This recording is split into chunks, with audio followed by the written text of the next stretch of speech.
Hello, today is April 10th, 2013. We're meeting today with Mr. Raymond Kusmirek at his daughter's home in Fort Collins, Colorado. My name is Brad Hoops. I'm the interviewer for the Northern Colorado Veterans History Project. Welcome, Ray, and thanks for sitting down today to tell your story. Let's start out, if we could. Tell us a little bit about yourself, your date of birth, where you were born, and a little bit about your family. Well, born in Chicago, I'm 213-25, and went to public schools, and I went to Sherman School in Chicago, graduated from there. I went to high school, I went to Tilden Tech.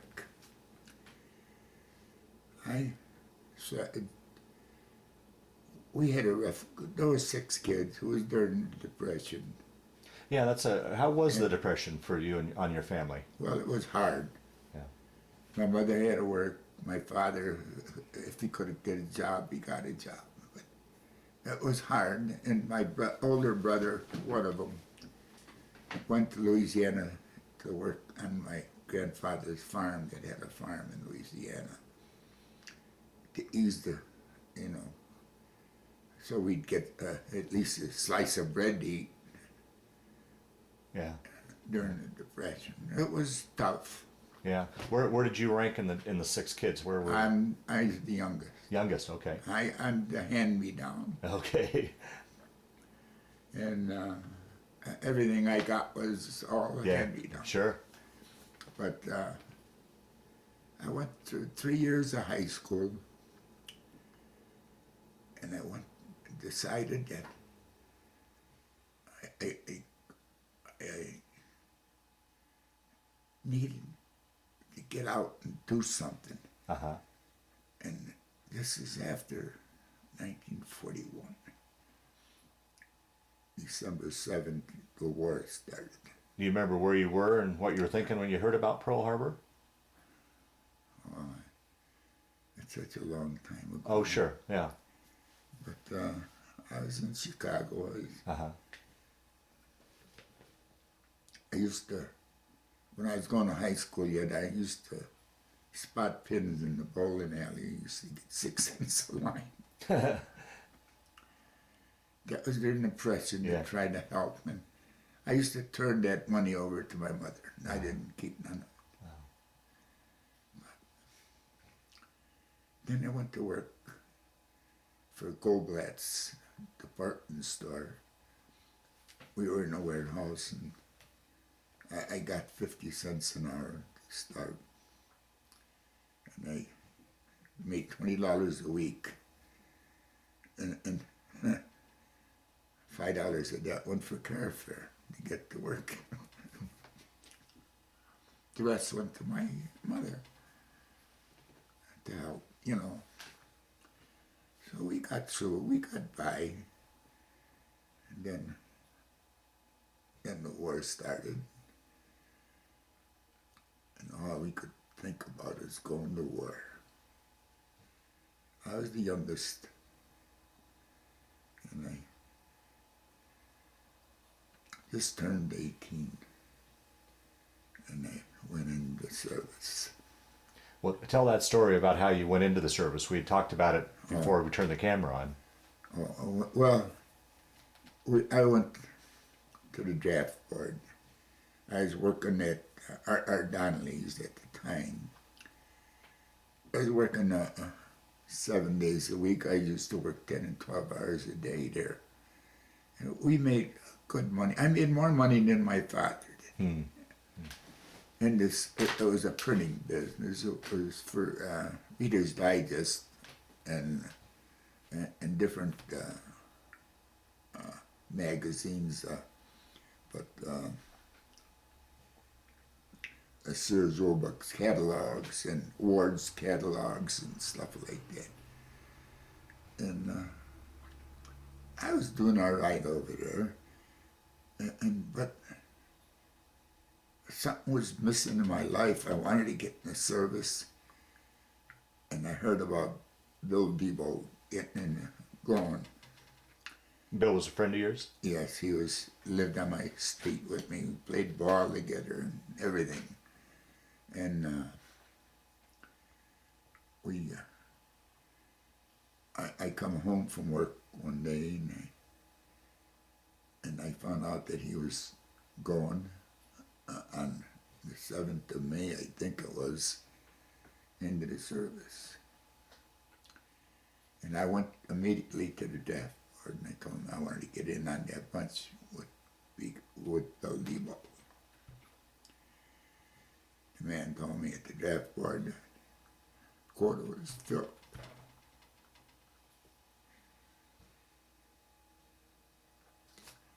He said, "There's nothing we can do for you."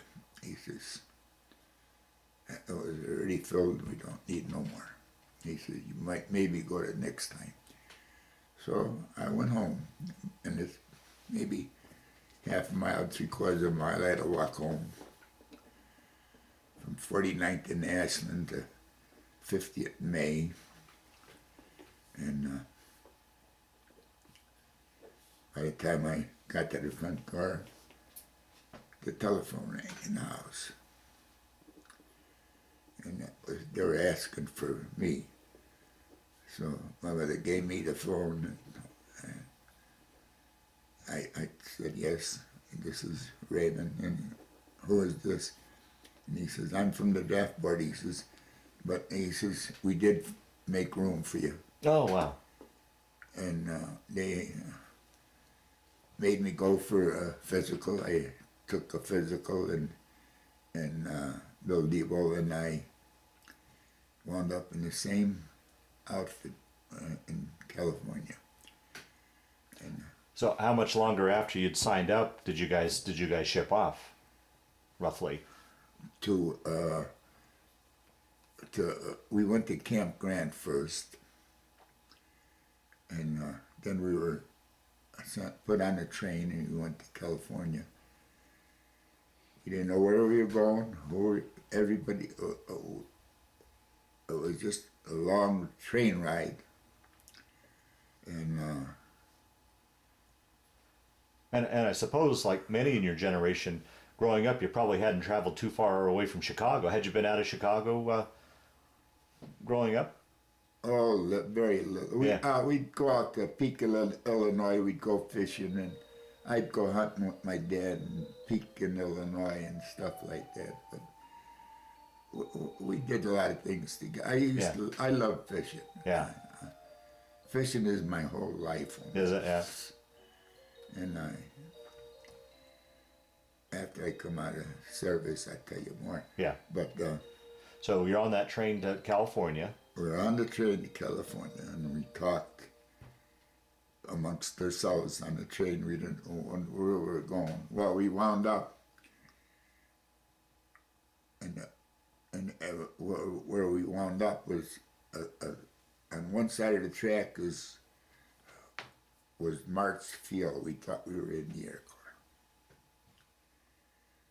but on the other side was another fort, and Camp Hahn, and that's where we were scheduled for, and that was an aircraft outfit. Oh, wow. And so we wound up in an aircraft outfit, and Bill Debo got put in A battery. I got put in D battery. So we we're in the same outfit but separated. Yeah, right. Quite a bit, in the battalion. Now, And that was the 797. 797. And we were there, I'd say, maybe 7 months in the 797. We went on field problems. We went through a lot of training. And How was that transition for you, going from civilian life into military life? Was that much of a change for you, or how did you? it was a big change, but it wasn't hard. it was different. Yeah.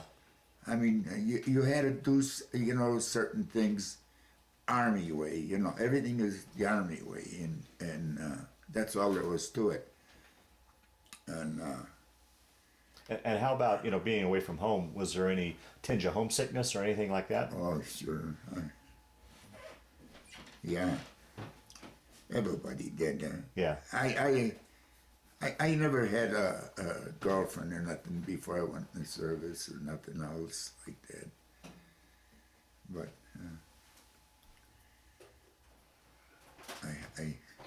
when I was 7 years old, I seen a girl that looked beautiful to me. She must have been 4.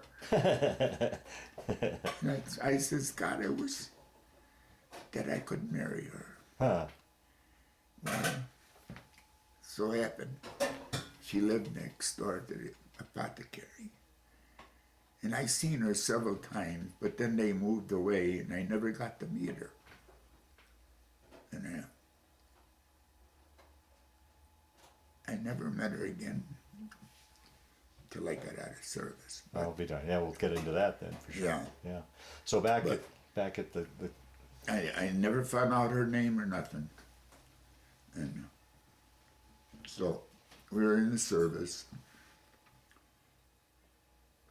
I got along all right with some of the people. Some of them I didn't. We got raw deals, and we know it. So 4 of us, in the treatment that we received, we went AWOL. oh boy. I can give you the names. Francis E. Withrow, Joseph Mutz was from Joliet, Francis Withrow was from Chicago, Timothy O'Neill was from Chicago, and I was from Chicago. Uh-huh.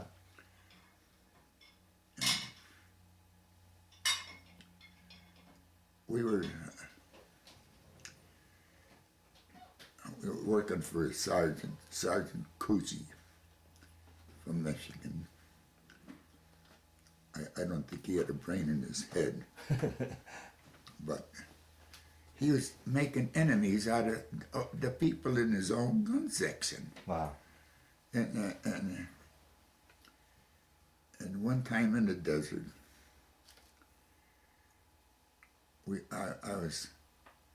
he said the last guy from dinner is going to go through the belt line. Well, that blew my cork. I said, the tallest guy in my outfit, and I said, I'm gonna make damn sure I'm gonna be last. So I was. Now, that guy told me that I gotta go through the belt line. I seen a second lieutenant standing there. I went up to him and I told him, sir, I says, do you condone this kind of treatment? He says, oh, it's just a joke, just go along with it. I says, no, sir. I says, sir, I says, the first man over there that hits me with a belt, I says, I'll kill him. And I says, I meant it. I mean it. I says, I want permission to see the captain. And he says, no, you can't get that permission. I told the sergeant I want to see the captain. No. He said, the belt line's off. And he said, well, the lieutenant had something to do with that, I guess. But I didn't have to go through the belt line because they knew I was serious. And I didn't have to go through that belt line, and there was a lot of other things that happened. And the 4 of us went AWOL from the same gun section. I gave you the names. Yeah. And I don't know if any of them or all of them are living. They could be. Yeah. but they're all real young, 18-year-olds. Sure, yeah. And So where'd you guys go? so we stayed in Los Angeles, in there, in that area. We stayed close to the camp. We used to get some of our mail that the guys would pick up for us and that, and bring it to us. You know, we had friends still, and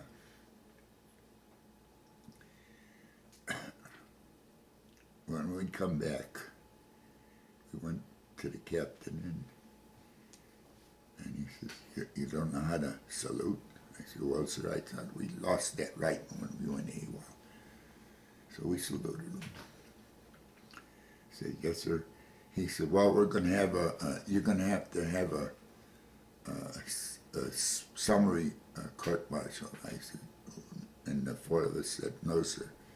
We want a special court-martial. And we want legal counsel. He said, all right. He said, so we wound up on KP duty at the time for a week or so, 2 weeks, or whatever it was. And there was out in a field problem. It was a good place to be. It was in the kitchen. We got enough to eat, enough water to drink, and everything else. When the people out in the field were getting 5 gallons of water, and were getting sick because they were drinking, they didn't get enough water. There was 16 men in the gun section. 5 gallons of water don't go very far. And that's all they were getting. And they did get meals, you know. But about 70% of our outfit wound up in the hospital at that time. And that was when we come, after we come back, you know, and then they had the court martial. And we got a captain from the Air Force to represent us, and we told him our story. We had a letter for our protection that we wrote. We were going to give it to the Los Angeles Times. And the captain asked us for the letter. I said, I don't think that's a good idea, sir. I said, that's the only protection you got. I said, to let the people know how we were treated. And he said, I don't know, he said, but he says, let's hold off on it. He says, but bring that letter with you the next time you come. I said, all right. I said, I can do that. I says, and we went back and seen him again, and there was a second lieutenant there from the Inspector General's office. We never heard of nothing like this. I never knew there was such a thing. All right. And that's the second lieutenant. I said, listen to what we had to say and everything else. And he says, Ray, he says, you have a letter, and I want it. Oh, wow. And I says, that's the only protection we have. He says, no, he says, I'm your protection. He says, give me. So I gave him the letter. Well, what am I going to do with it? So he says, he'll be our protection. He says. And I told him what I wanted to do. I want to be able to speak my piece. What happened under this sergeant and in this outfit? and that we couldn't get permission to see the captain. Well, at the court-martial, guess who they put up on the stand first? Me.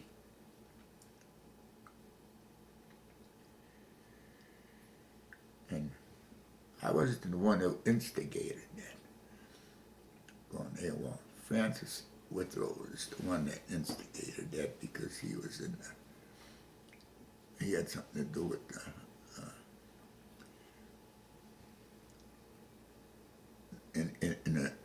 until then he worked with in the like army group, you know, learning to be a soldier and that. But he knew something more about the Book of Rules. So he's the one that said that we should get a special court-martial, you know. So we did.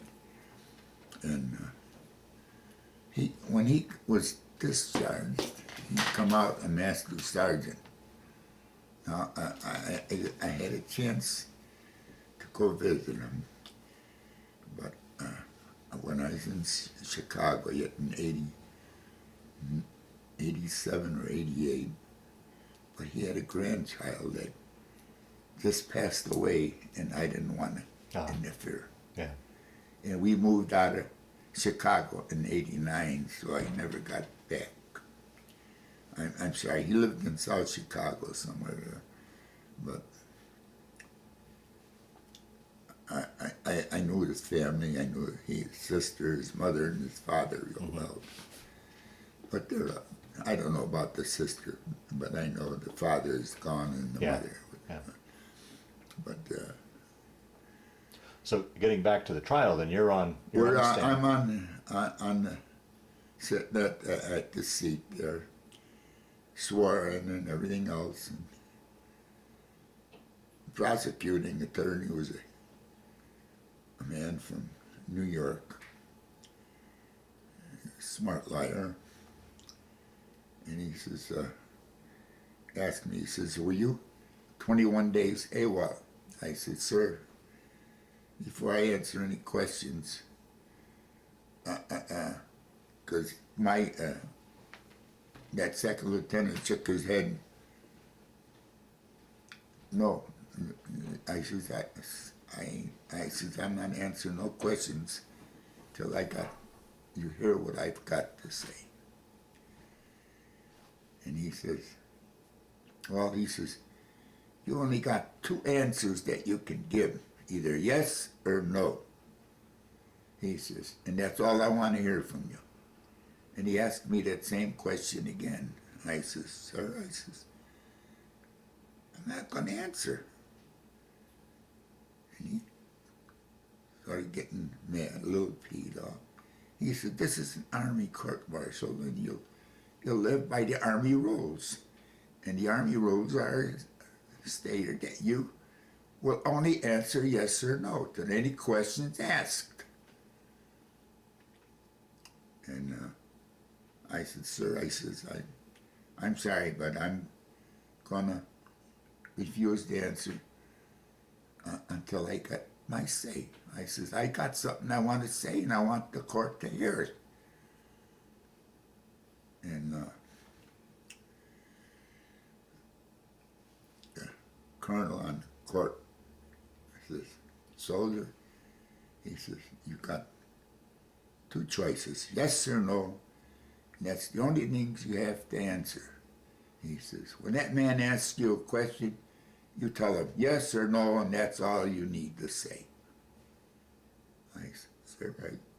I says, I'm not going to answer no questions, yes or no, until I got my say.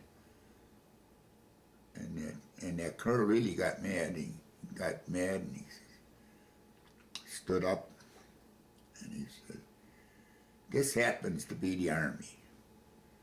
I'm Colonel so-and-so, and I've been in the service so many years and everything else, he says, and you'll answer only the questions you're asked, he says, and you'll answer yes or no. the second lieutenant got up and said, "Sir," he says, "Colonel so-and-so, you sit down over there." He says, "And let me tell you something. I'm Lieutenant so-and-so from the Inspector General's office. I've got all the authority in the world here," he says, "to overrule any of your findings." He says, "I want you to sit down over there, shut up, and listen to what these men have to say." He says, "This is your outfit. You ran this outfit." He says, "This isn't the first trouble we had. This is about the fourth or fifth time that we had trouble with the same outfit." He said, "the 797. He says, "Every battery in here had problems with you. How come?" He said, "You're a West Pointer."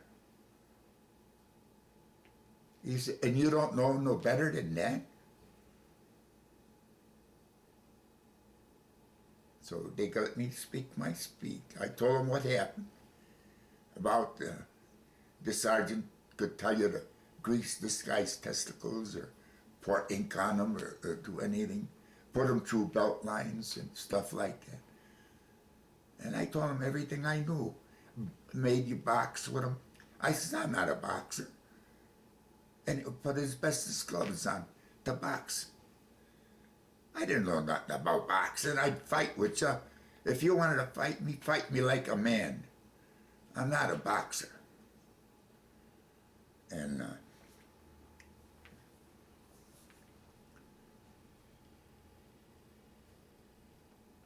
I told all my whole story over there, the different things about how we were making enemies amongst just us 16 people. Yeah. I says, "How can you be like that, you know?" And I says, we're going to war." I says, "If that man went overseas with me," I says, I probably would be the first one to shoot him." I says, "That sergeant." Yeah. And that's what I told him in the court martial. And the Inspector General's got to have a recording of that because there was a stenographer there and taking everything down. And it went to the Inspector General's office. It didn't go into my records. Yeah, It went right. into the Inspector General's office. And I can't get that kind of record. Maybe I'm too dumb, I don't know. Yeah. But I couldn't get them records. And I didn't care. Yeah. I says, but I told my story. And I says, the other people told their stories. I had a sergeant that come up from a different in the same battery as I was, and they tried to get me in his outfit. And the Sergeant Coochie wouldn't let me go there. I begged to get out of from under him, and they wouldn't let me go. But he was at the court martial and said a few things about that sergeant. And I bet there was 70 or 80 more people that wanted to testify. Wow. That wanted to testify against that lieutenant. No. So after we got through testifying, I don't know, maybe 8 or 10 people got up there and said different things, and they chased me out of the room, and they sort of raised a little cane with the officers over there that were there, And the captain, I just got bawled out because that second lieutenant told him why he couldn't get talk, you know. And he got all over that captain, and the captain come into the room after me. Now, I liked the captain. Elmer Camp was his name. He was a good man. He was from Georgia. We always called him the Georgia Peach. But he was a good captain. And he talked to my mother when I was AWOL. He said we were a good I was a good soldier and everything else, and he don't know why I went AWOL. You know, he didn't have any idea why we went AWOL, and I believed that he was telling the truth when he said that. And I talked to my mother because I got a call. I made a call to Chicago and talked to my mother. And told her, I says, "Ma, we're going to go back." I says, "We're not deserting the army or nothing else." I says, we stayed right here in California. We had Class A passes. I says, we kept ourselves clean. We went to work in different places to pay for our meals and that. And we got by. And because my mother was worried about the MPs coming to the house and looking for us and that, and even the other people's houses. And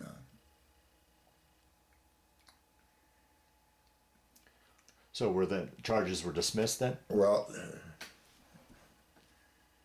no. At the end, they called the captain come out there crying. "Ray," he says, "how could you do this to me?" I said, "Sir," I got mad. I said, "Sir," I says, I didn't, I was so distraught. I was actually hollering. I says, "Sir," I says, "I didn't do this to you. You did this to yourself." I said, "Them were your orders." I said, "You told them people that they didn't have no right to give me, to let me go see you." I said, "If I went to the first sergeant, I couldn't get to see you." I says, for a complaint. I said, them were your orders. Them weren't ours." And he says, "Oh," and the second lieutenant called that captain back in there again and raised a little more cane. I don't know what he said, but he come out of that room. He never come near me. He wouldn't talk to me after that or anything. He just moved away. And I guess he learned his lesson then the hard way, but I was called back in there again and they asked me, "Were you 21 days AWOL?" I said, "Yes, sir." I said, "You heard my story." I said, "And I said I would answer any questions." And I did. And the other guys did the same thing. So I don't know what, I don't remember paying any fine or nothing. Maybe they took out the 21 days AWOL out of our checks and that. I don't have any idea how it worked. But anyway, we didn't have to pay no fine. And it wasn't, I don't know, maybe 20 days later or something like that.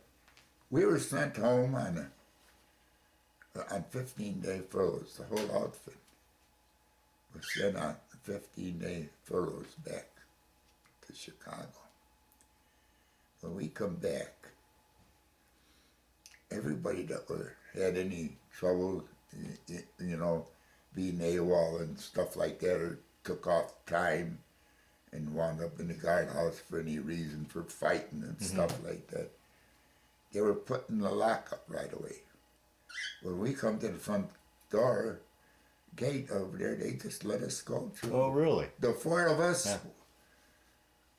were allowed to go through without any problem. We went right to, we were the first ones back into the barracks. And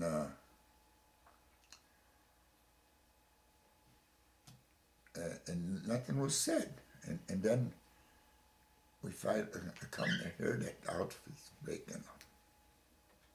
I said, oh. So there was no more 797. We were put on guard, I was put on guard duty, which was a surprise. And they went to, they come out that they want people for volunteer for overseas duty. I was on guard duty and I went up, told the captain I'd like to volunteer for the overseas duty. And he says, I'll see what I can do. Well, a little while later he says, well, he says, I think we can work a deal, he says, but I'll let you know for sure. Well, he come back an hour later and said, you can't work, you're on guard duty, you can't go. So, I missed that group. That's the one that Bill Debo went in with. And they wound up in the Philippines. But we went, we were sent up north. We went to different bases, San Luis Obispo and up to Oregon into Washington.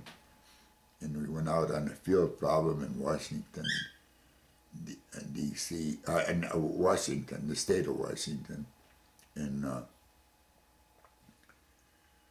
we were out on a field problem, and a lot of guys got poison oak.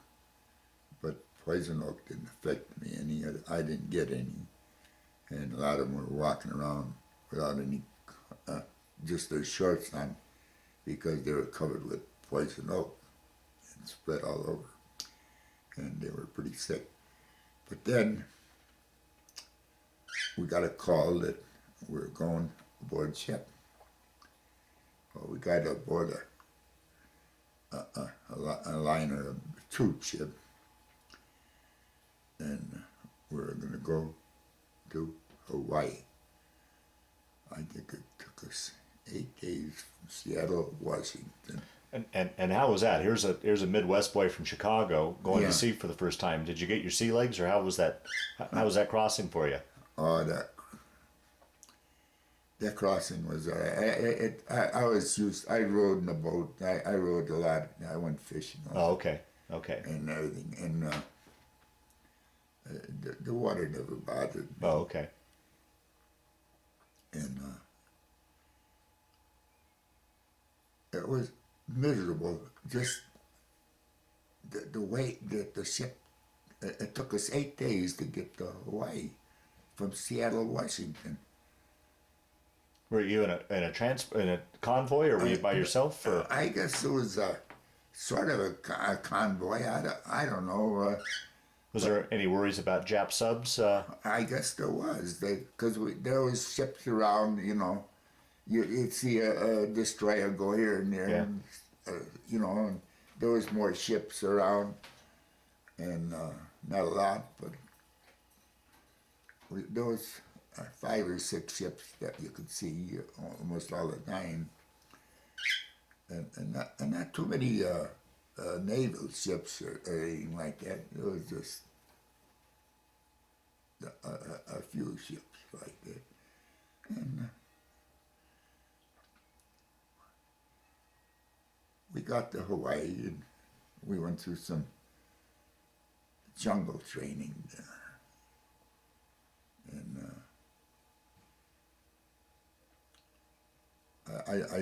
I can't mention the conditions on that, but I was over on another island, different deals that we had to go through. But we went through them. We didn't complain. And then I got picked out for the 483rd Auto Weapons Battalion, and I was put in D Battery. B battery? D. D? Yeah, and we were sent to, from there we went to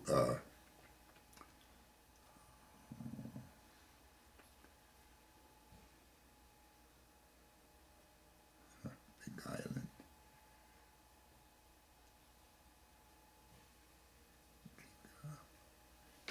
Can't think of No, that's okay. the name, but it was a big, it'll come to me. Yeah. But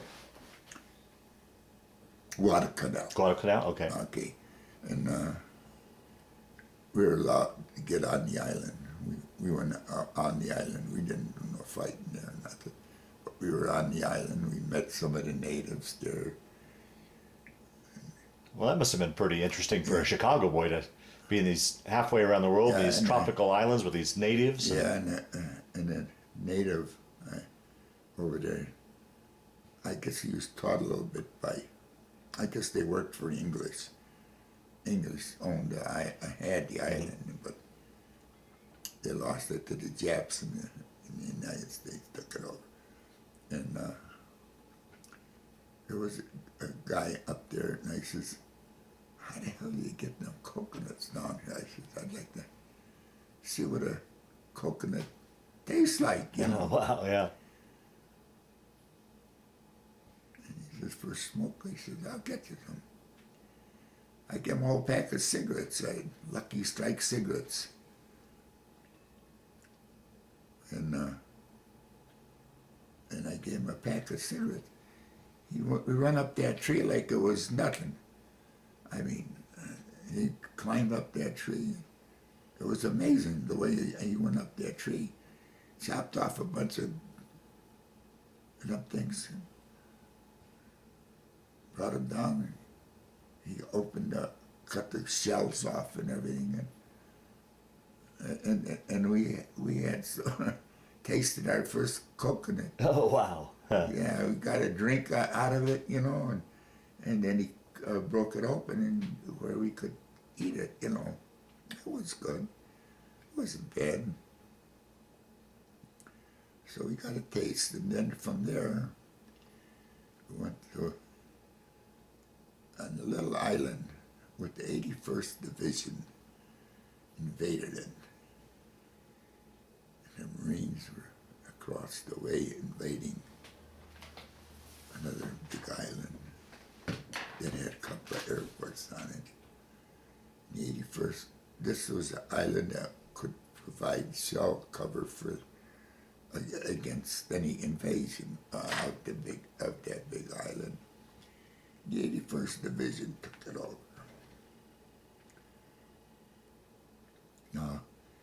Our island was secured in, I don't know, 2 weeks' time or something like that. Maybe 3 weeks at the most. But we were down to the beach. I was with two other guys. We went down to the beach and we talked, you know, about the shells that we could find and everything else. We had cat eyes and that.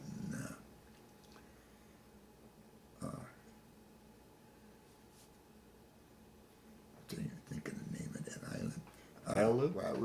While we were on that island, when we went to the beach, we cleaned our clothes and everything else, and we were going back to our gun section. A one-star general from the 81st Division drove up. He had a driver, and he had a whole lap full of maps. And he come up to us and said, all right. He says, what is Red Beach? To me, that was stupid. Here's a one-star general Yeah.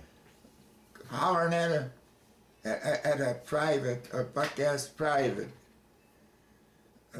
and asking him where the Red Beach is. I said, this man invaded the island. Huh. I says, we're in the aircraft. I says, I'm thinking. I says, the only thing I could do, and he says, I want to know, damn it, the hell, he says, where the hell is Red Beach? And all I could do was point. I said, I couldn't believe what I heard. I just pointed which way it was. We were on Blue Beach. I knew where Red Beach was. That's where we come ashore. Was on Red Beach. And we were stationed on Blue Beach, so different spot. So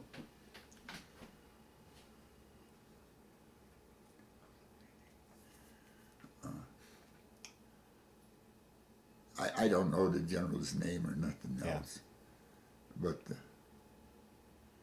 I've got a bad memory of officers. Yeah. Some of them were good, but I'm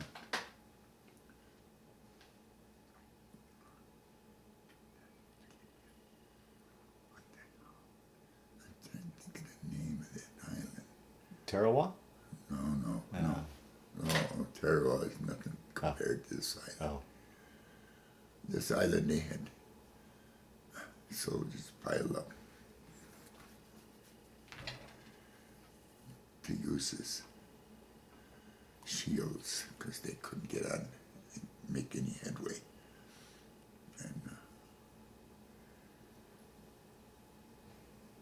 And I don't know what the 81st Division would do to help out any over there. Yeah. But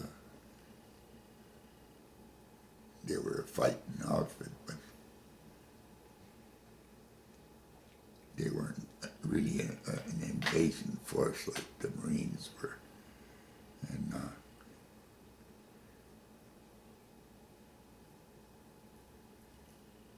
so, well, it was in the Western Carolines anyway. Okay. They called it the Western Carolines. And so it'll come to me. Okay. Yeah. Let's. But, yeah. Don't worry about it. But we were then taken off that after they got it settled down. We stayed on that island for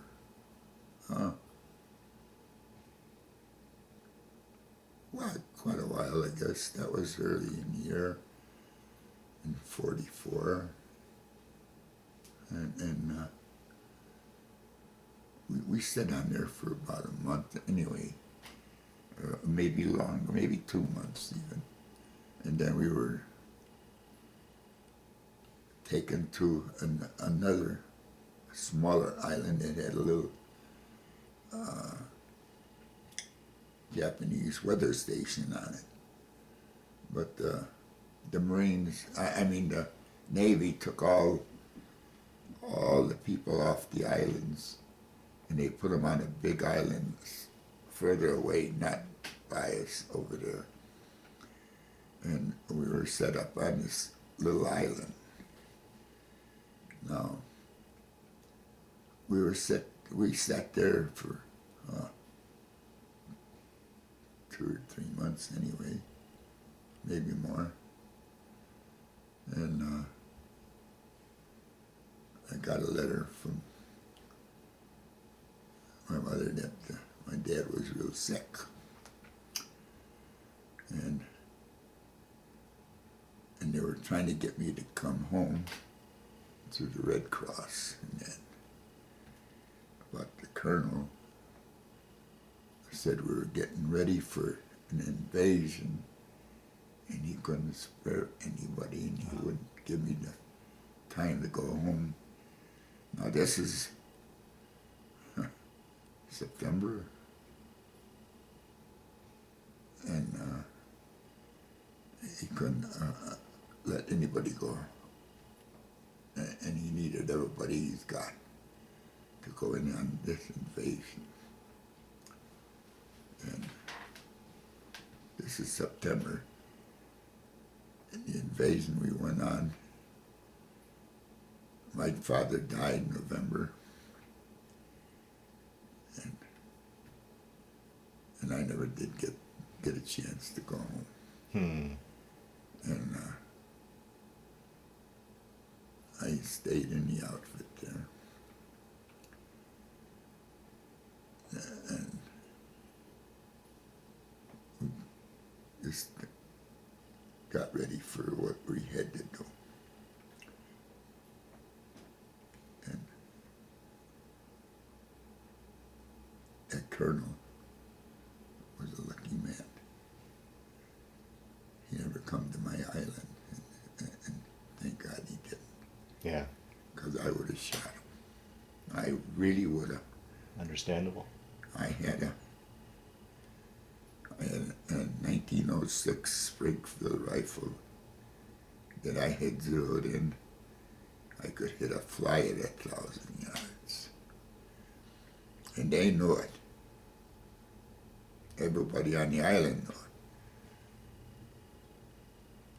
it. And the chaplain come over and talked to me about it and everything else. He says, he figures he needs you, Ray, and that's all there's to it, He's the colonel, and that's all there's to it.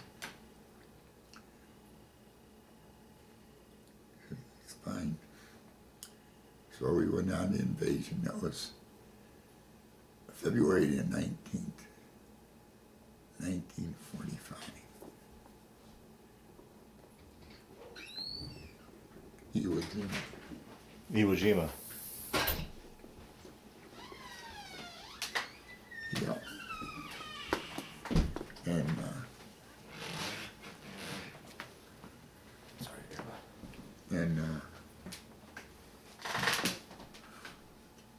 we were there when we seen the boats going in. And there was a lot of men on the island already. We were stationed, we're not too far from the island. We could see everything. We seen Suribachi and what they were doing. You didn't see too many airplanes flying over. We seen spotter planes that get knocked out of the sky, little Pipers or whatever, little airplanes, and the Japs were knocking them down. And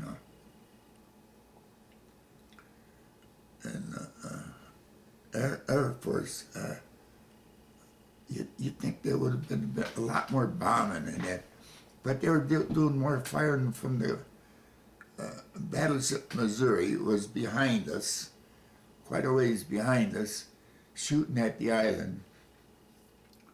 And we could see the shells, the 16-inch shells going to the island. Wow. We could see them coming over us. Wow.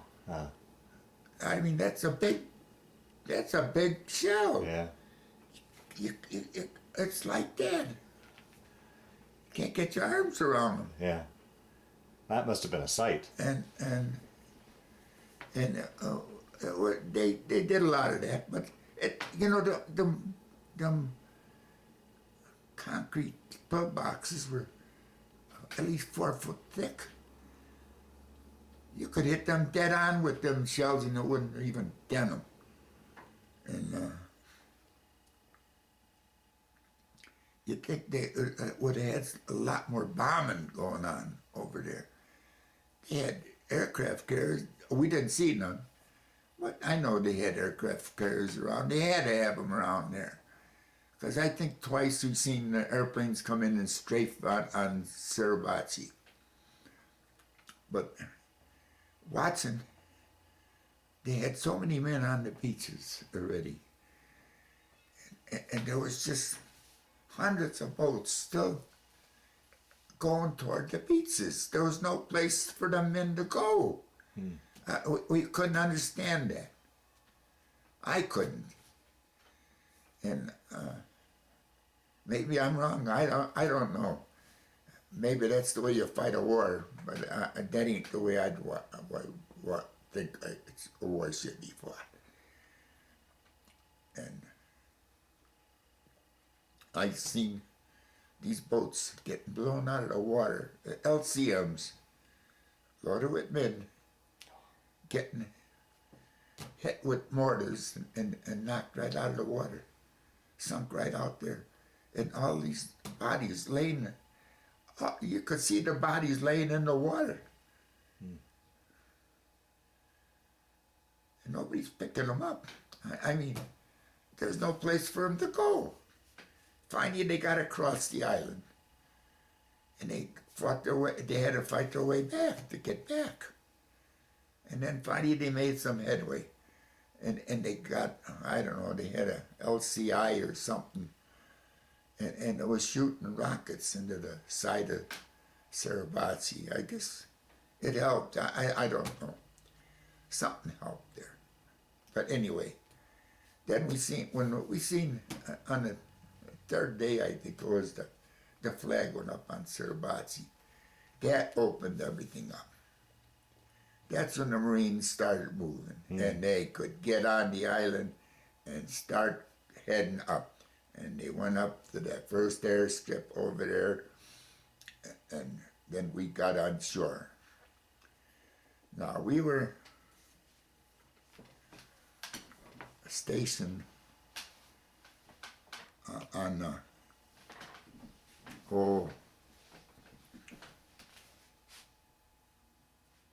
a little bit. There was we went by they were digging a graveyard for Marines and burying them. They had a bulldozer that was digging trenches.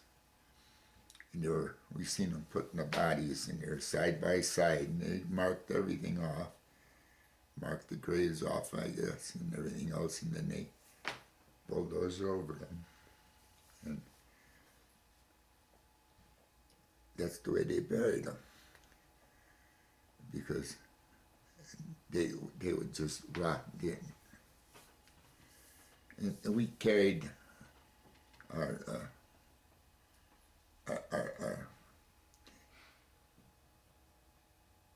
bags with us that they bury in, and all they were this mattress covers, and this canvas, and if you got killed, that's the way you got buried. That's all. But well, what's going through a 19-year-old Chicago boy seeing all this? What are you thinking? I mean, I can't imagine what. Cry. Yeah. Oh. You know, a lot of them boys, 15 and 16-year-olds, were in them boats getting killed for nothing. I mean, this shows what kind of people we got leading our forces. This is something that people should realize, that they should know about. They got idiots that don't know what they're talking about. And I know enough about it that you don't make a man go out to fight, climb a hill because they want to take that hill, because some captain or lieutenant wants that hill taken. The hell with that hill.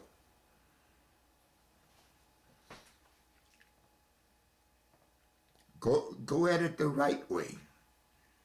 Do it by the numbers, like you taught us. Everything was by the numbers. Fight the war that way. And I don't have no love for the Japanese today because I had cousins that were killed in the death march in the Philippines. So one of them wound up in Japan for 2 years. And he never, all he got was paid from the government. But he didn't get nothing from the Japanese. I said, MacArthur cured that. Cut that out. And then people should have been paid. They were working for the Japanese, under Japanese control. And I says, it was lucky they brought back. I says, the one cousin of mine, his name was Demansky. I'll look for his name. And he died about, maybe 5 months after he come back from Japan. Now, when he come out of the service, he come to our house in Chicago. He weighed 78 pounds. There was nothing to that bad. And he was a big 6-footer, thin. There's nothing to him. And these are the things that you live with. And you remember. And it hurts. Now, I seen these things happen, and I know what I'm talking about. Yeah. And I think it was so wrong. There should have been more air power on Iwo Jima. A lot of them people that got killed there shouldn't have been killed. Yeah. Two of the flag raisers on Iwo Jima, on that second flag raising on Iwo Jima, which was just a joke, was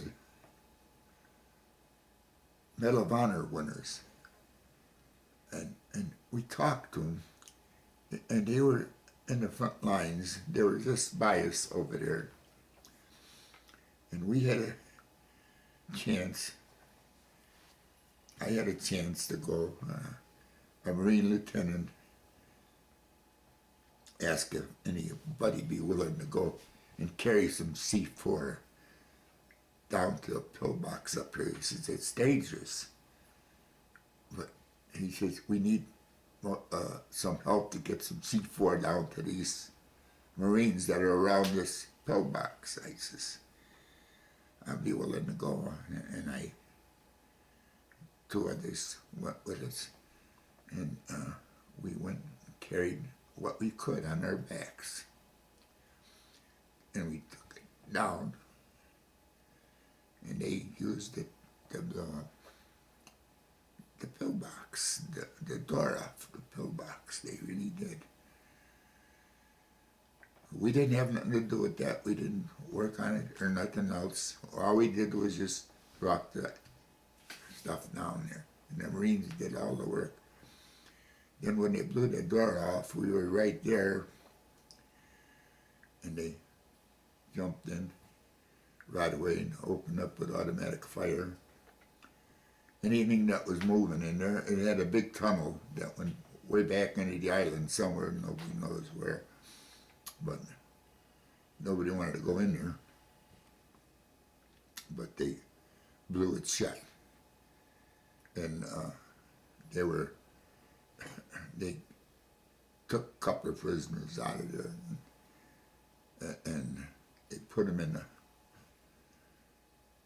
little camp just below us, where we had our guns set. They had a little compound there that they had 8 or 10 Japanese prisoners in there that they were interrogating.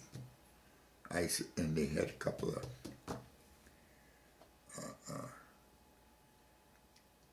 interpreters with them in there. Well, these Marines, we know them. They dropped a couple of mortars in there. They lost a lot of men. They lost a lot of friends. These men were really fighters. They did more for the government than anybody can ask. They had a right. I believe they had every right to do what they did. They didn't have a right to kill them interpreters. I know that. But I think the Japanese, they weren't answering no questions. They ain't gonna tell them nothing. And that was their home island. That was the closest thing to Japan. and they were protecting it like they're supposed to. And I have no regrets that what we seen was all right. And I would have done the same thing. And I believe that was fair. And it wasn't long after that, a couple of days later, something exploded, a marine ammunition dump behind us over there. And I got a few pieces of shrapnel in my legs and my back. And a Marine corpsmaster there come over and took him out and just bandaged him up. And 3 days later he come back and you rebandage it and said, "You're all right." So I never said nothing. No, didn't have to turn it in or nothing. Yeah. I was taken care of. I Yeah. felt fine. It didn't hurt me. It just dug in, made me bleed a little bit. That's all. But that was it. And these are things that you never forget. Sure. Oh, yeah. Did you get the Purple Heart for that? No, No. didn't ask for it. That's what that man in Saipan want. When we went off the island, we went to, later after the island was secured and all after. We were on the island slow when the Marines were getting ready to leave. I'm not sure if that was the 81st Division that come onto the island to relieve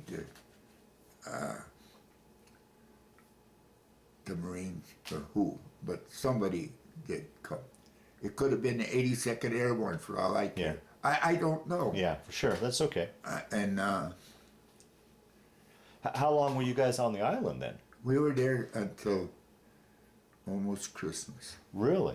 Wow. And then from there, we were, well, when they signed the armistice and everything, we were still on the island. And you, And the war in Europe was over already, before we invaded the island.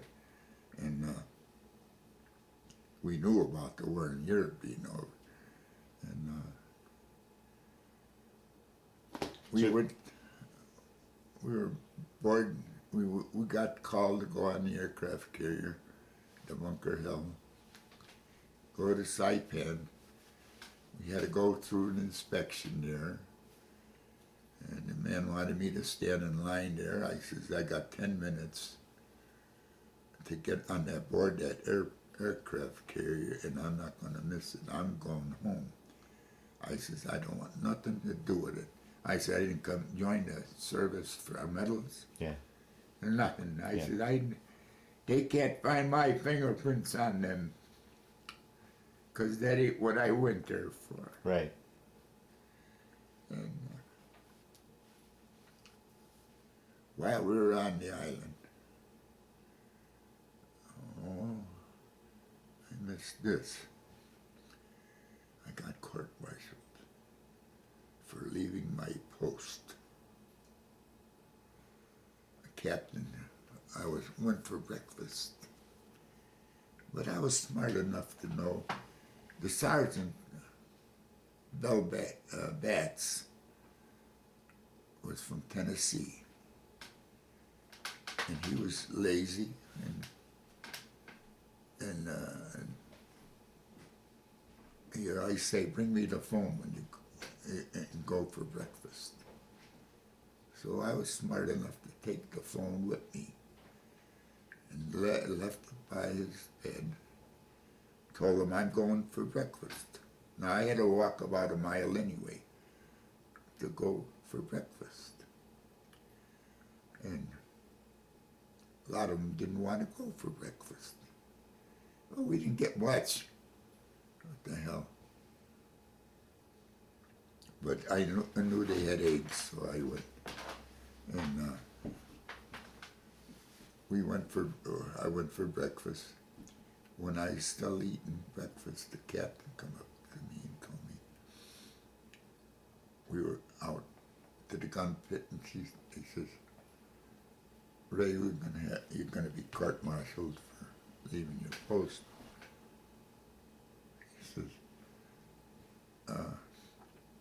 Hancock was sitting there. He was asleep in the gun pit when they come there, and he didn't have no telephone. I said, "Captain, sir," I said, "I'd like permission and transportation to see the Inspector General of the island." "Oh," I says, "I've done it before." I says, "They told me anytime I need help that I should ask for it." So I went to the court-martial, summary court-martial. And there was, no big fighting going on the island, but the Marines were getting ready to leave. And we did have a bonsai attack at that time. Oh, wow. But that was way up north from where we were. And they hit in the colored port battalion. And I can't tell what happened there. But we went, the colonel that didn't let me go to my father's funeral was in charge of the court-martial. And I looked at him, told him what happened. I said, I took the phone, I put it by the sergeant's bed. I said, I've done it 7 times before. I says, we've gone through here during the war. I says, when that man would not wake up the next relief. I says, nobody was on the gun. We'd go through all night without anybody on the gun. I told the colonel, I says, and the colonel asked him, he says, is that right? And the guy was so distraught, he could not look at that colonel to answer him. He was looking down or looking away or anything. And the colonel figured that, well, something's wrong. And I says, Bill Batts, you better tell that man the truth. I said, or you will be sorry. I said, I'll serve the time if they puts me in jail. I said, but I'll get even. And I said, where was the telephone? I said, and he said, it was by my bed. So the colonel dismissed the charges. But I never did get to see an Inspector General. No, that was that captain's fault. I asked for permission and for transportation, and I didn't get either one. And I just kept that in me. I never said nothing, never said nothing to nobody. I says, I beat it, I'm happy with it. Yeah, right. And that's all there was to it, just so I didn't get blamed for something I didn't do wrong. Right. And I didn't. At one time there, when I was in 797, we were restricted. We couldn't get a weekend pass. There was 2 of us that were from the same gun section, and the rest of them went on a weekend pass. And we went out on we were at Fort Ord, California. We were getting ready to fire our guns at airplanes pulling targets. And I talked to we had a good lieutenant there, and he was transferred not long after that to go overseas, and he was a good man, and he was out there with us, and I said, sir, I says, how about we start digging our hole? I says, can you tell us where we can put our gun?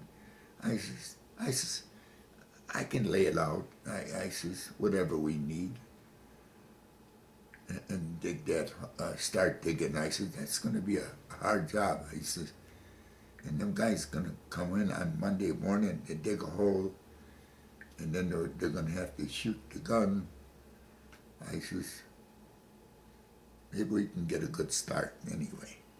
Well, we got the hole completed, the two of us. And he come over and he got a 1.5-ton truck to back the gun down into the hole. And we put it in place and left it in place over there. And them guys come back from a pass. They didn't have to dig no hole.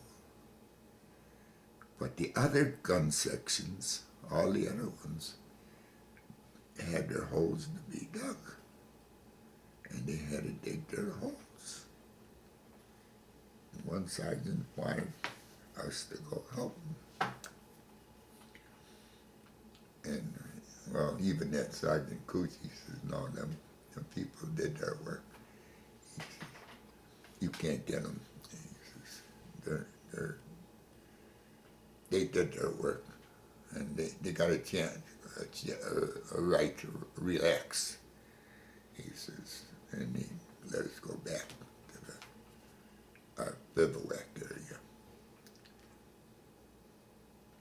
So we didn't have, nobody had to go and help the other crews or anything like that. So them people had it, and we didn't fire till the next day, I think. And but these are things that we did, and we tried to get along. Yeah. I'm so sorry, a lot of stuff happened, but yeah. So you were on Iwo when the war ended. Then you guys went to Saipan, and then you were. Well, I went to Saipan. Got on the Bunker Hill? We got on the Bunker Hill. The man wanted me to apply for Purple Heart, and I said, no, I don't want no medals. I'm not looking for medals. I didn't come here. And I'm making that ship no matter what. I said, I want to get on that aircraft carrier and go with the rest of my outfit. I said, my whole outfit, our battery is on there. And I got on there, and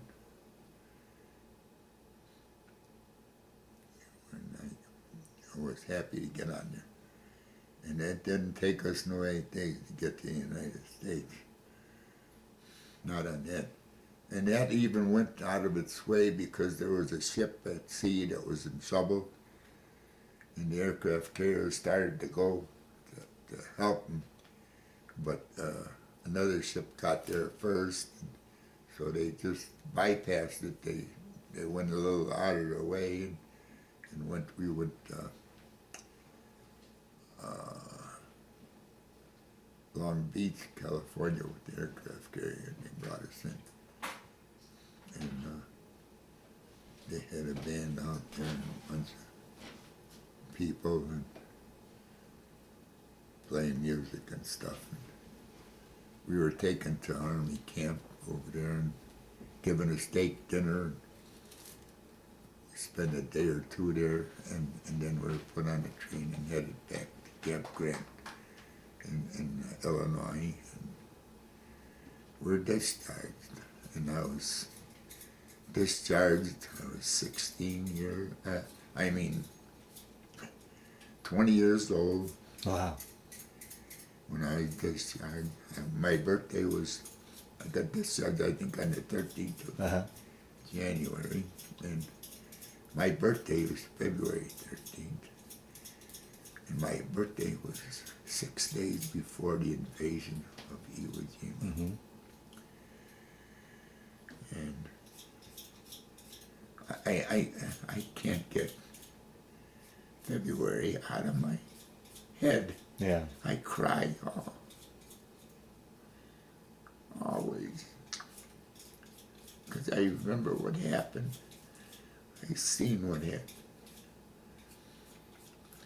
And you were saying earlier before we turned the camera on that you carried that inside you for a long time until somebody, a Green Beret, finally got you to talk.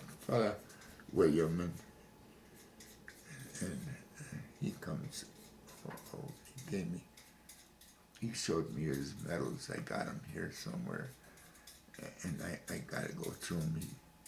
He was stationed in Poland for a while, and he showed me stuff about Poland and that. And I got all these memorabilia of his, and I got to get them to him. And I had my daughter take me over there. He was supposed to come here one day, and he hasn't yet, but he will. Mm-hmm. And he's really a wonderful man. I was in the hospital with pneumonia, and he come over, and I got released from the hospital. But I had to go to 7 o'clock in the morning for 2 weeks, and I'd go again at 7 o'clock at night the same day. And I was the first one there in the morning, the last one to leave at night. From that, I was on the 3rd floor. That's what my daughter said. And he come over. I was on a Monday. He come over, and he spent the whole hour and a half with me. My daughter and her husband left. They never stayed with me while I was going through this. It took an hour and a half or 2 hours, whatever, to go through these injections that they were giving me. They're mostly antibiotics, for the pneumonia and that, and to help with them. And I just went to see the doctor now, and he says I'm doing fine. Oh, wonderful. Yeah, and he says he told me he'd see me in 3 months now. But I said, if I live that long, I said, I don't know. Yeah. And I said, but I said, I'd like to make this flight to Washington on May 6th. I said, if I'm able. I said, I'd love to go.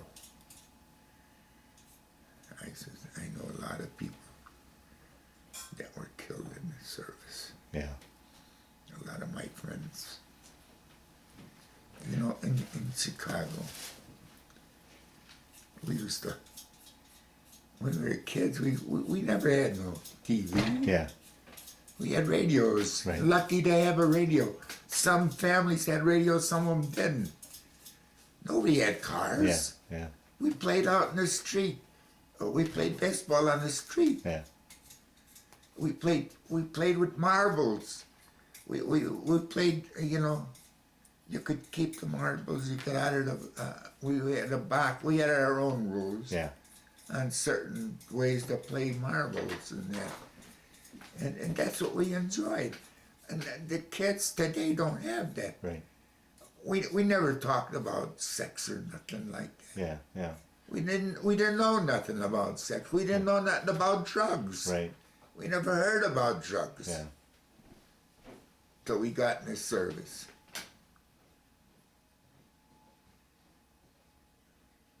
Well, how was it, you got back home, you got discharged. I got discharged. And how was that? I mean, after all you've gone through, now you went in the military life and all you've gone through, now you're thrown back into the civilian life. How was that? How was that for an adjustment? Well, at first it was hard because, that's the dog.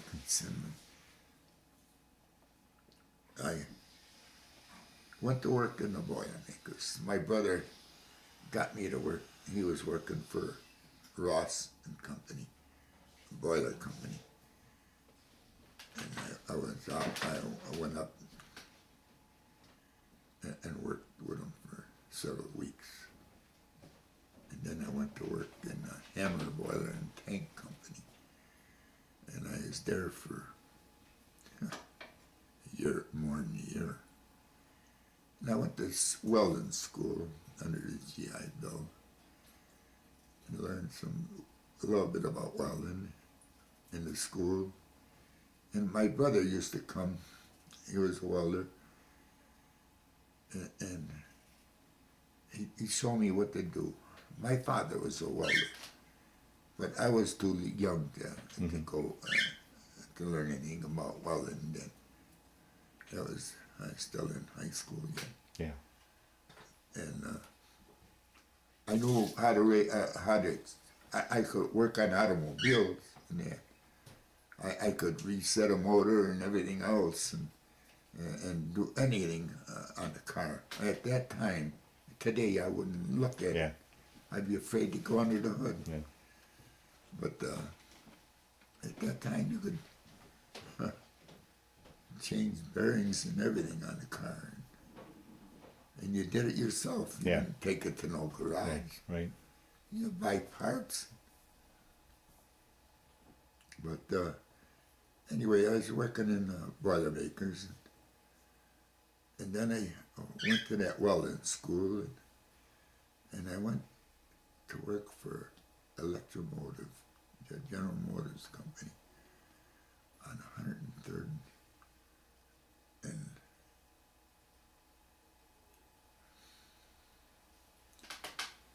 103rd Street there, but way east in on Cottage, off of beyond Cottage Grove even. And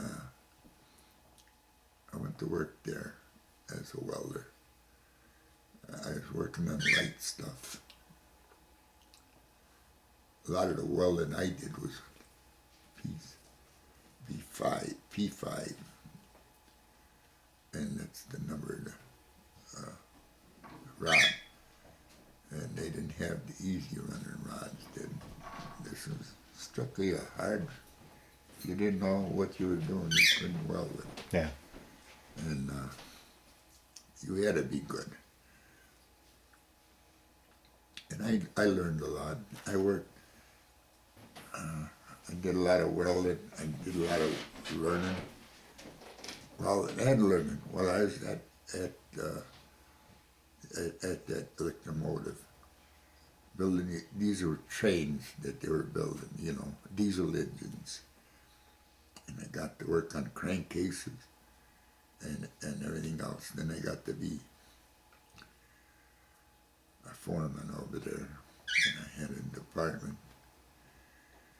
And I was running the day shift. Day shift was going good. And the night shift was having too much men on the night shift. We couldn't compete with what they wanted us according to what they called for, you know, for a rating. We were running about maybe 60%. And they wanted it up around 75 or 80. And they put me on the night shift. Put the guy that was on the night shift on the day shift.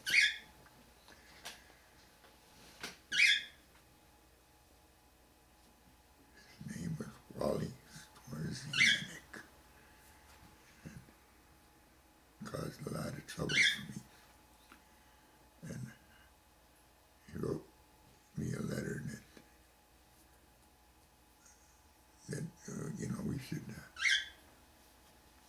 watch the rod stubs, and our superintendent from the front office hollering about the rod stubs being too long in our container. He was holding them. And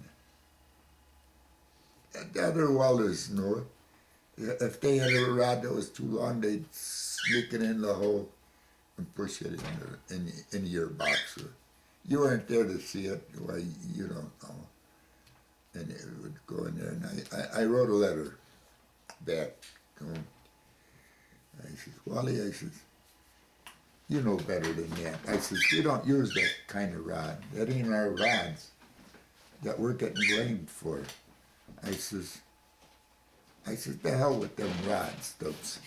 I says, what you do is, hey, give me that guy's name. I just gave it to him. Oh. I says, give me,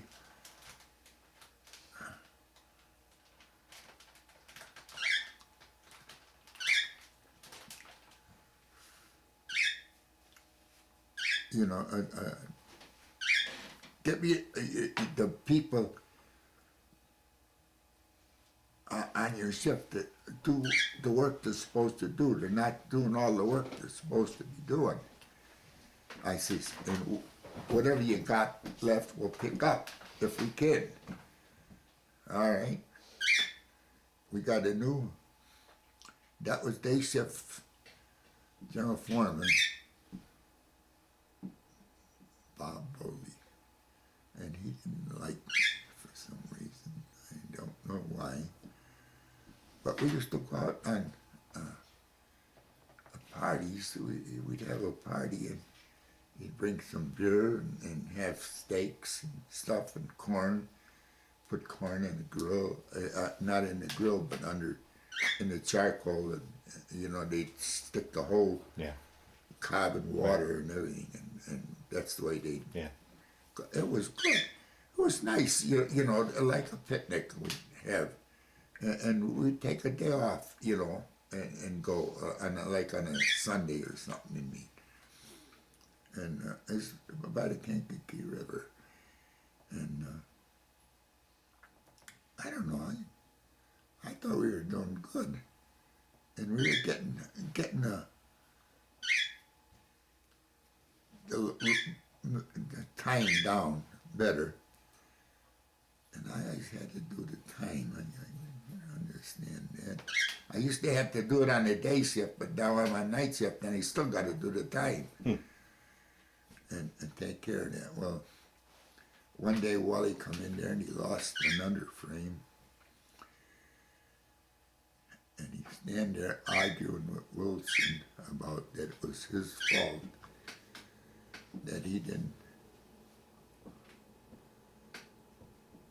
get his piece parts for him. And Wally's waving his arms. And this general foreman on a night shift was standing behind the post watching. And after Wally, I'm telling Wally, go home. I said, we'll take care of it. I says, go on home.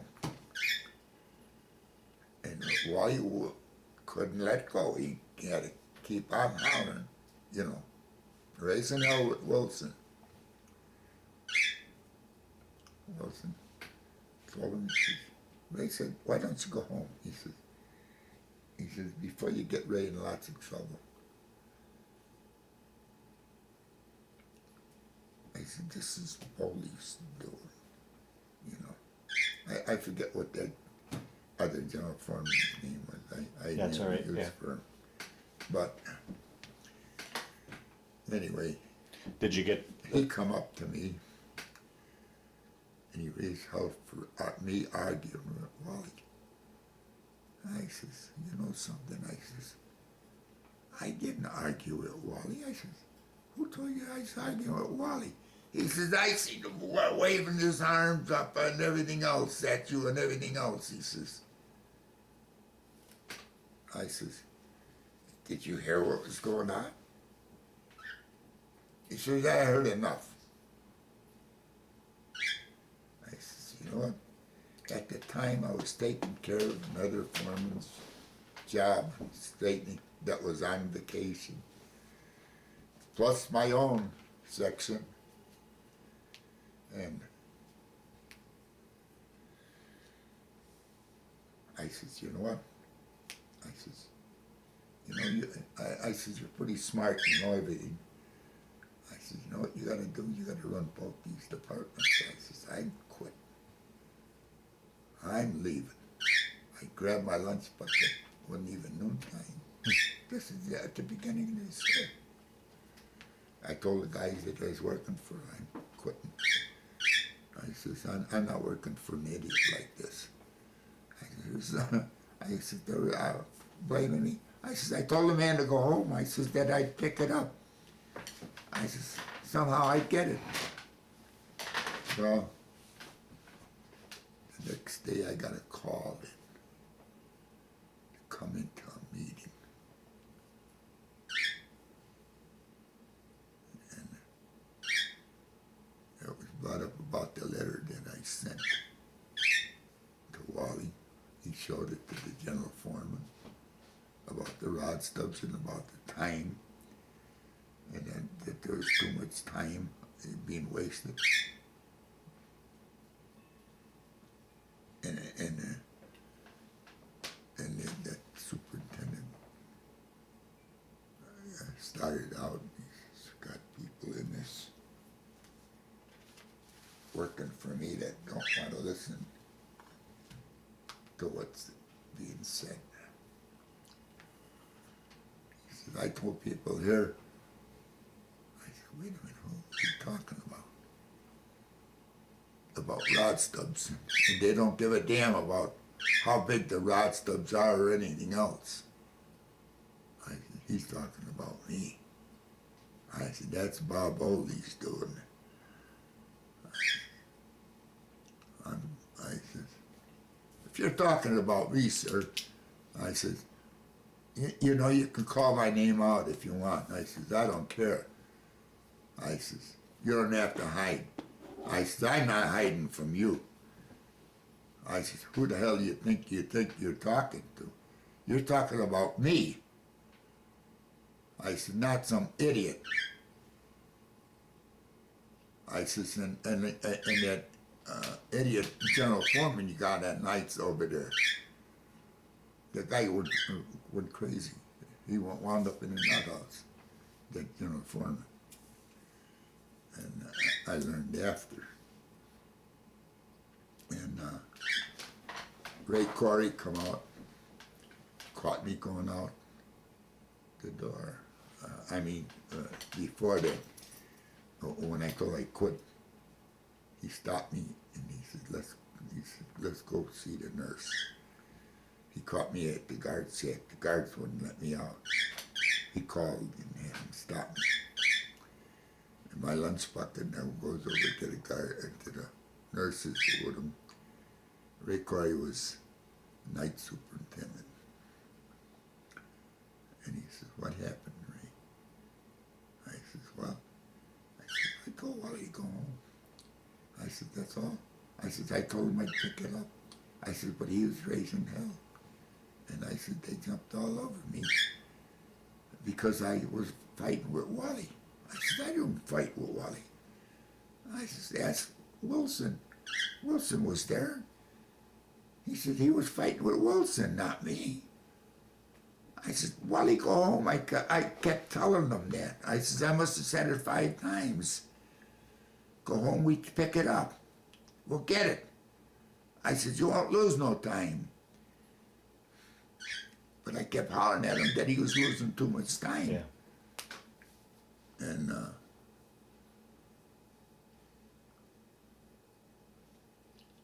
So did you stay on then, or did you go back, or did you quit for good? Ray Corey talked me into going back out there. Yeah. He says, he'll keep him away from me. I said, I'll break his neck. I said, if he comes up to me again. Yeah, yeah. But he had the guy from the general foreman from the tin shop come over and talk to me, a Lithuanian guy. And he come over and he says, Bob Oldie's doing that. He says, and you know it. I says, I know it. And he says, he come over and talk to me. He says, I'll give you all the help you need. If you need some help, he says, well, you need some men. let me know. So I told him what I needed, got some extra help, and I got everything done that was supposed to be done. And I told Ray, Clary, that I wanted out of that department, so they took me out of here. They put me on the tanks that made the brake systems on the air tanks, and they're used for the brakes on the trains. And they're high pressure tanks, and they had to be built a certain way. And they had to have good welds in them. So would you go on, was that what your career was for the rest of your life? Were you a welder? No, I was a welder, but then I got laid off from there. And they had a big slowdown, and I got laid off. I was there for over 9 years. Wow. And I guess at that time you had to have 10 years to be eligible for a pension. I had over 9, but I got laid off. Well, it's probably one of the reasons. But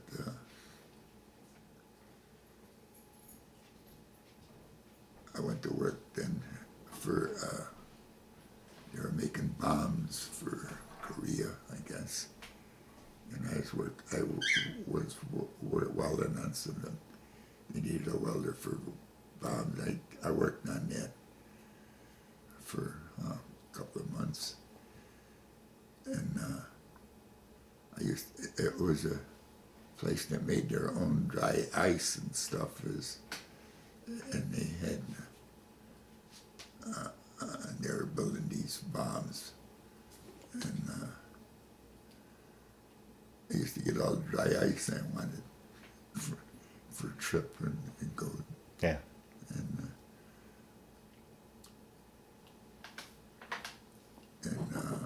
this is about the time that I started hanging around. Oh, no, when I come out of the service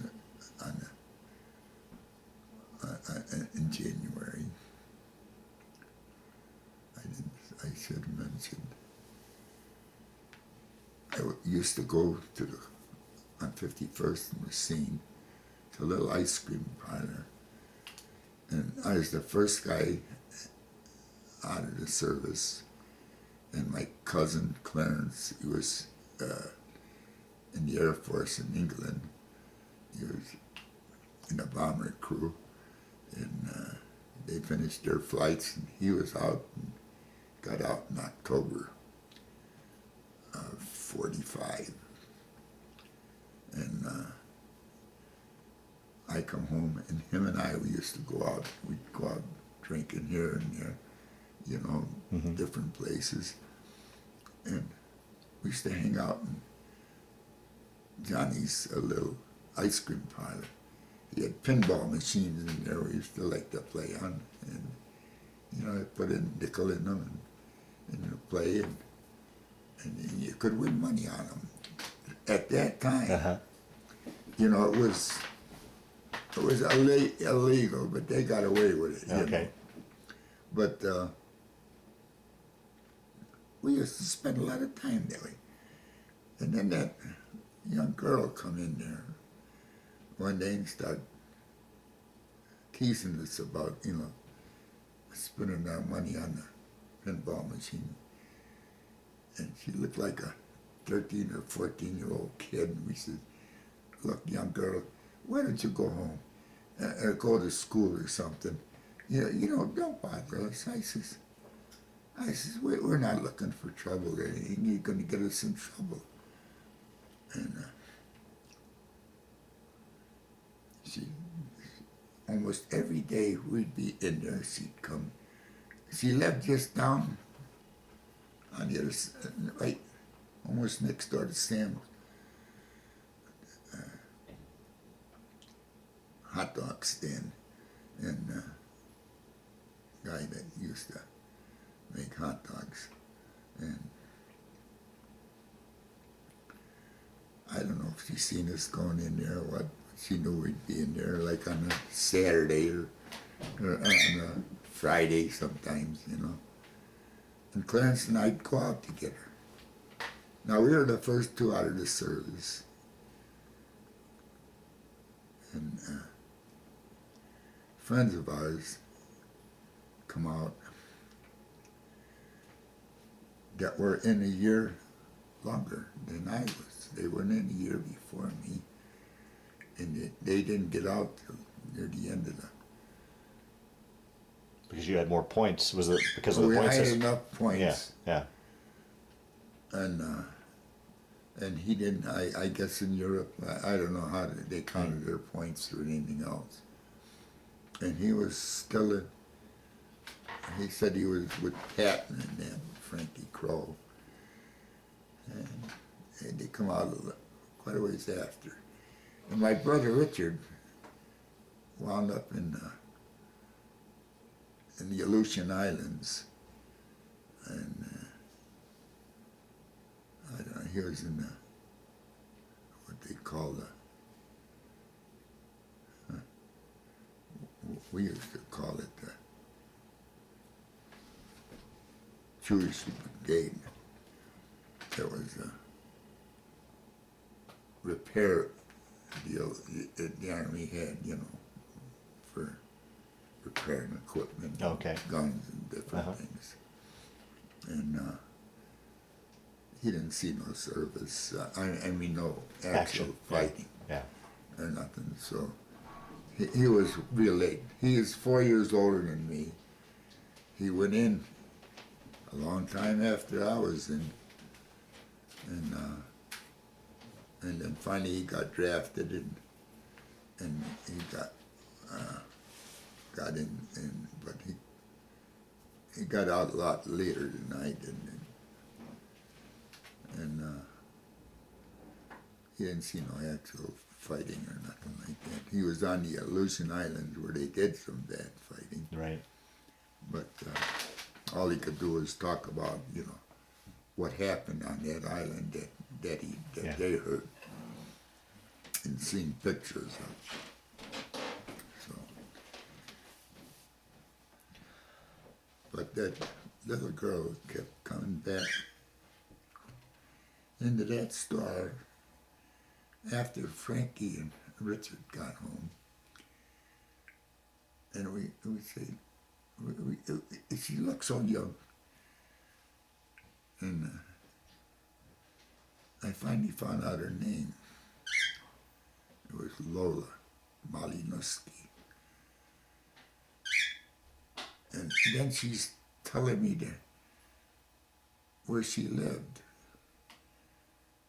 I said, oh, I said, did you live next to Link's Apothecary? She said, he lived right next door. She says, in that little house. She says, we didn't live there but a year or so. She says, and then we moved on 53rd and Messina, I think. So that was that 4-year-old that you were talking about earlier. That's that 4-year-old. And what a wonderful girl she was. Now, she finished high school. I didn't lay her. She said she finished high school.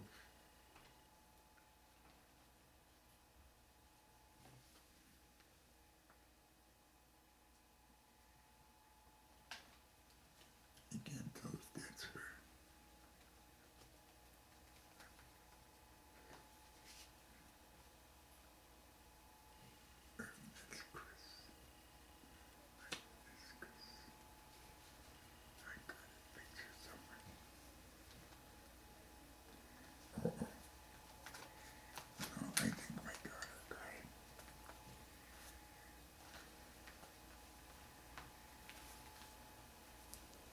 You were saying she finished high school. She went to Catholic school.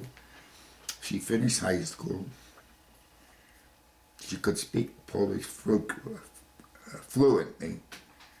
read and write it, and everything. And she was good. And we finally made a date to go to Grant Park in Chicago to listen to semi-classic music. She could play a piano. I loved that. And we used to celebrate, Christmas all the time. We'll get it after the interview. Yeah. Chris's wedding picture. Chris and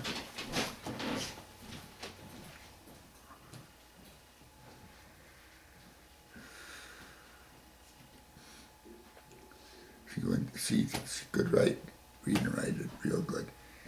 And she even tried to, they used to mail packages to Poland, her mother did, to Poland all the time. Every Thursday I had to take her to the post office to mail a package to her.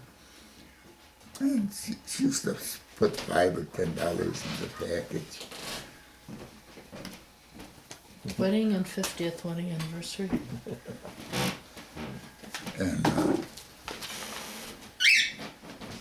And you can see how young she looked. Now that was in 1947. She was born in 28.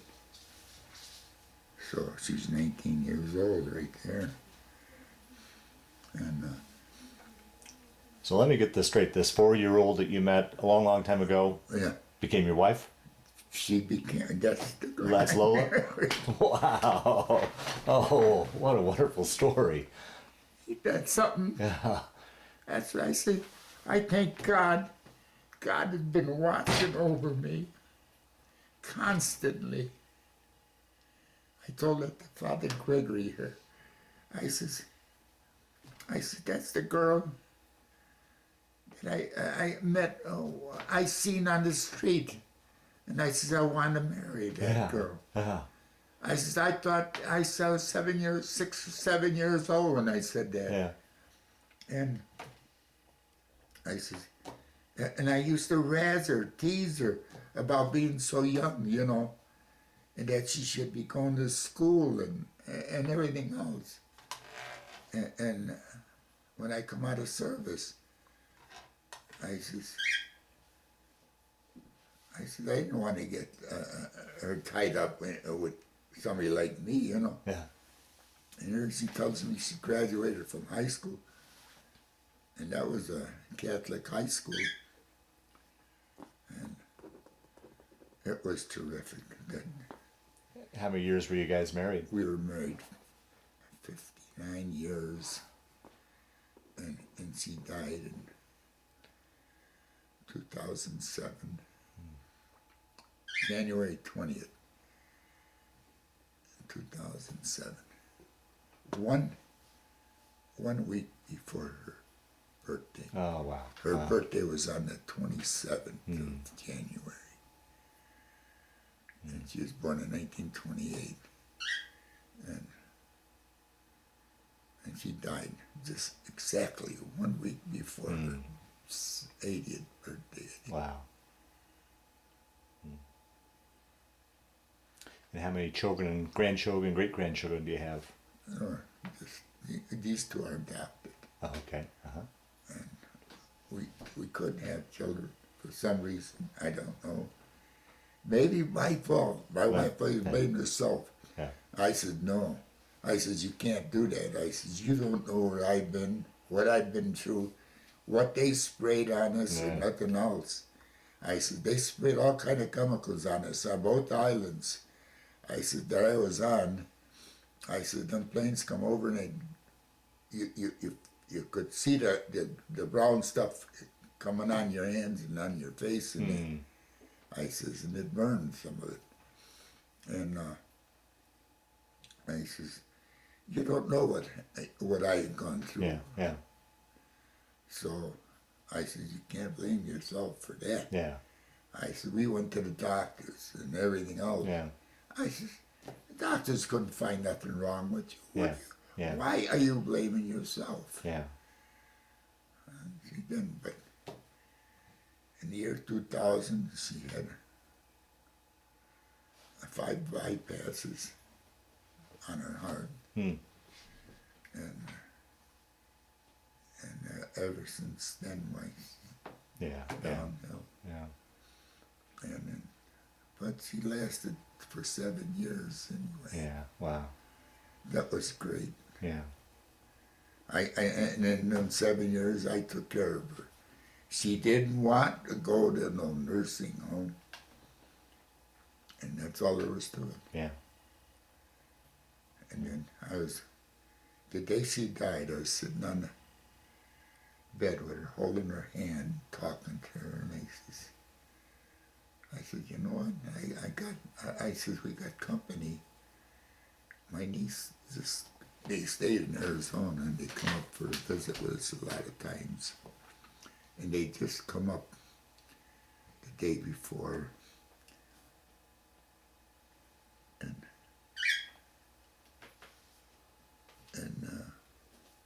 they put their trailer in by Saddle West and Pahrump there, and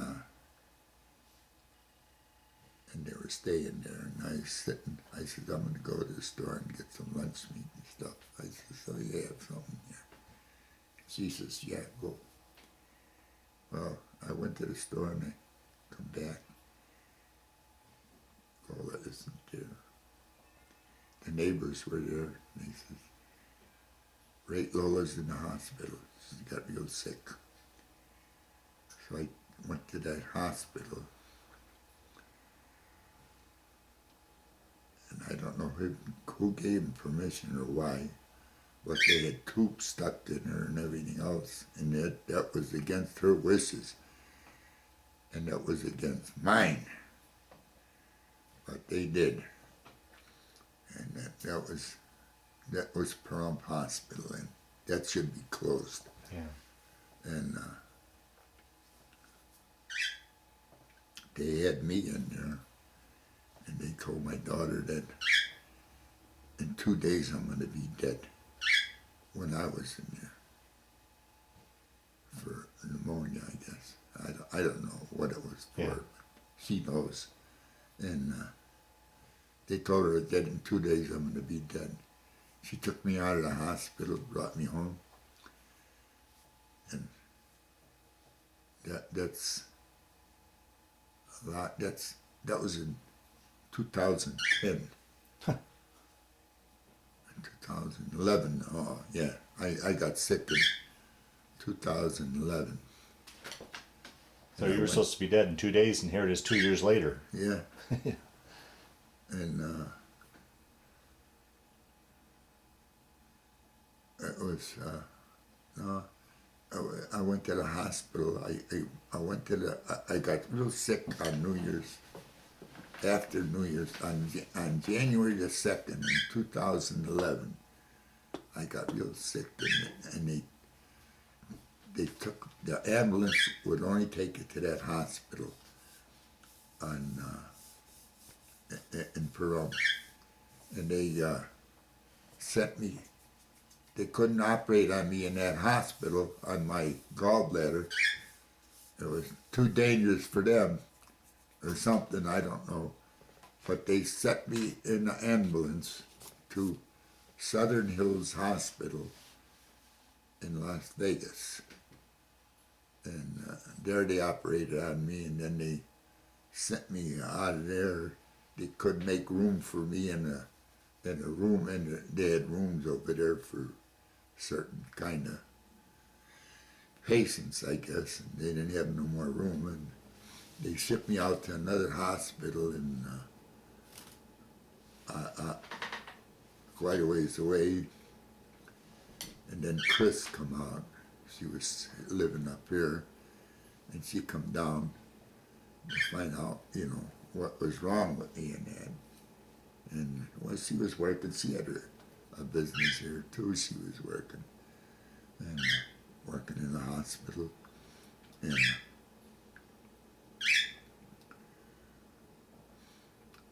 then they put me in a nursing home in Palau. And I checked myself out because I couldn't take it no more. Yeah. And she got mad at me for that. And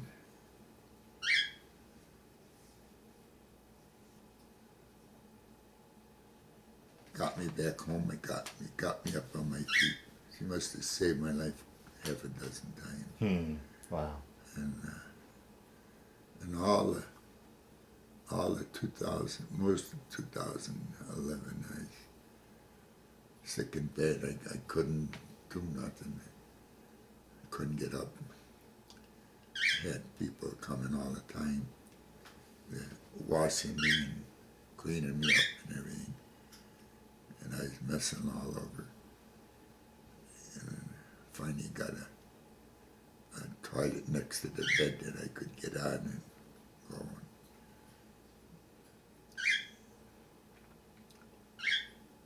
I was able to get up at that time. Then I was walking. I'd walk in and go eat. And they kept egging me to come out and eat it with the rest of us. Well, nieces and nephews were there.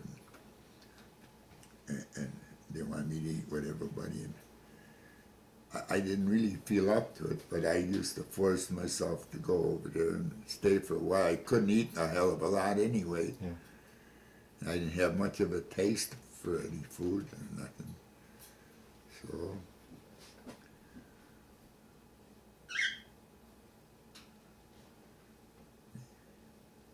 I finally got mad when I was working at a Boilermakers for a lot of years.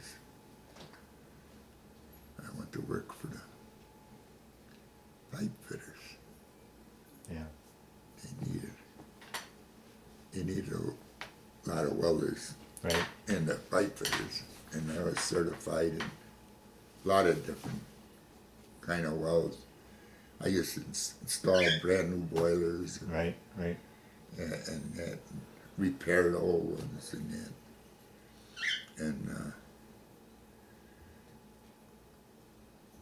And that's when we got the kids. I was working and I belonged to the PNA, Polish National Alliance, and they helped me in a way to get them kids from Poland.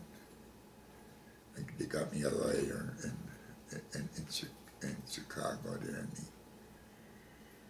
and they found there was 3 kids, but I could only adopt 2.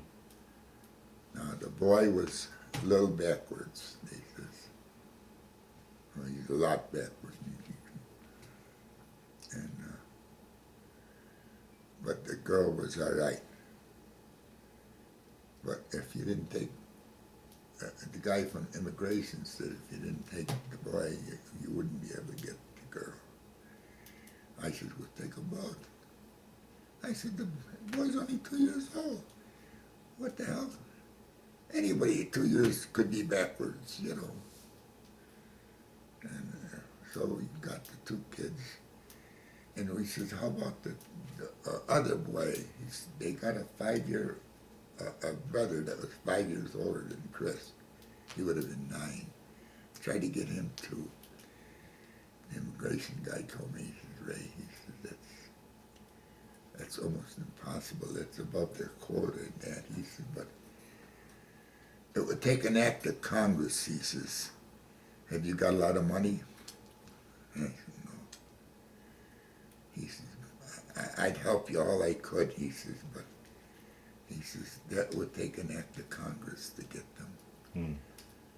And I said, well, I would love to have them, but I said, it's up to them.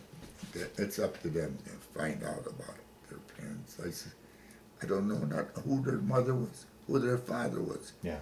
The only thing I got was a piece of paper that their last name was Bukowiecki, and that's all I knew. You know, and and where they come from. Salona, Guda, Nova Sol, whatever that is, I don't know. I don't know anything about Poland. Yeah. I've never been there. Right. And I have no intentions of going there. I don't want to go to Europe for any reason. And I learned all this stuff. I learned to speak a little bit of Polish. Right. The kids, that's all they could speak was Polish. Yeah. When they come. You know, well, Johnny couldn't talk much Polish, but Chris could. And it's really amazing. Well, Ray, I'm going to wind down this interview. Okay. The last question I always like to ask on these interviews is that period of time where you were in the service, how do you think that affected your life, changed your life, played a role in your life, or was it just simply a chapter in your life that you went through? How would you answer that? It was a bad chapter in my life that I went through, I think. That's all I think we had the wrong people leading us in the war. And I'll believe that till I die. Yeah. I don't think we had the right generals. I don't think we had the right admirals. I think I think the biggest thing was in Hawaii to get all them ships in one harbor at one time, and these are admirals that should know better. Them boats should have been out patrolling or doing something. And they had a submarine outside her, and they knew about that submarine was spying on them, because they were dropping depth charges before Pearl Harbor. We didn't have a decent admiral over there with any amount of brains in his head to let something like that happen. That never should have happened. And look at all them troops that got killed on being strafed in that by them airplanes. That was stupid. Yeah. Yeah. There was a lot of stupid things that went on.